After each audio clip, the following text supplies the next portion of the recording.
একটা মহিলাকে বোরকা পরে 3, 4, 5, 10টা ভোট দিতে পারে। আমাদের দায়িত্ব 12ই ফেব্রুয়ারি বৃহস্পতিবার সারাটি দিন আপনারা আমরা বিএনপির নেতৃত্বে যারা আছেন এবং আপনারা যারা ভোটার আছেন, আমি বিশ্বাস করি আমরা যদি ওই 12ই ফেব্রুয়ারি বৃহস্পতিবার সঠিকভাবে দায়িত্ব কর্তব্য পালন করতে পারি, ওই 12ই ফেব্রুয়ারি এতক্ষণ হইতে হইতে ওই জামাত এই জল টাকার থেকে ভেসে যাবে। ওই জামাতের জায়গা জল টাকায় হবে না। সংগ্রামী সাথী বন্ধুগণ, আজকে বক্তব্য দেওয়ার সময় নয়। আজকে শুক্রবার, বৃহস্পতিবার এতক্ষণ হইতে হইতে আমরা এই গণজোয়ারের প্রতিফলন, আমরা এই ফসল দেখতে পারবো।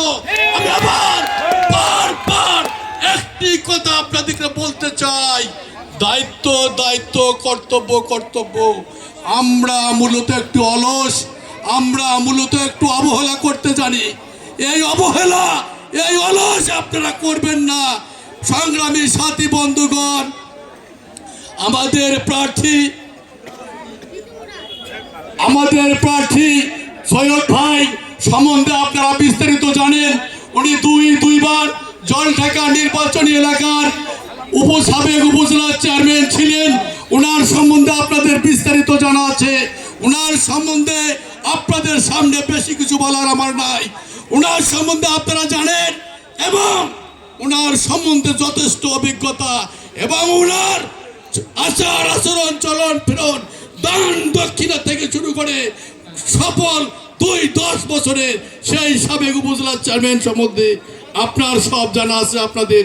তাই আগামী বৃহস্পতিবার আমরা বাংলাদেশে তারেক জিয়ার নেতৃত্বে যে গণজোয়ার সৃষ্টি হয়েছে, সেই গণজোয়ারে আমরা জলঢাকাকে আমরা এগিয়ে নিয়ে যেতে চাই এবং জলঢাকাকে আগামী বাংলাদেশে তারেক জিয়ার দল বিএনপির নেতৃত্ব এই জলঢাকায় প্রতিষ্ঠা করতে হবে এবং তারেক জিয়ার রাজনীতি এই জলঢাকা প্রতিষ্ঠা করার জন্য আমাদের একটি সুবর্ণ দিন, আমাদের একটি শুভ দিন ওই বৃহস্পতিবার 12 তারিখ।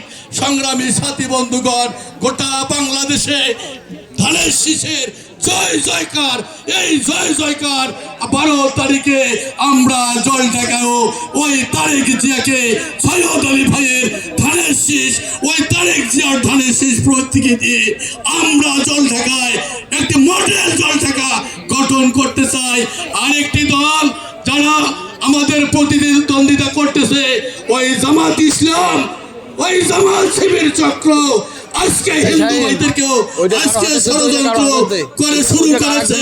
তারা ওই জামাত শিবির চক্রকে আমাদের আগামী 12 তারিখে আমাদের জবাব দেওয়ার জন্য এবং ওই জামাত শিবিরকে তাদের সন্ত্রাসী, তাদের হুমকি ধামকি, যে কোনো কার্যক্রম আমাদের রুখে দাঁড়াতে হবে এবং 12 তারিখ ধানের শীষ প্রতীকের জন্য আমরা একতাবদ্ধ হয়ে আমরা সকলে কাজ করব, এই আশাবাদ ব্যক্ত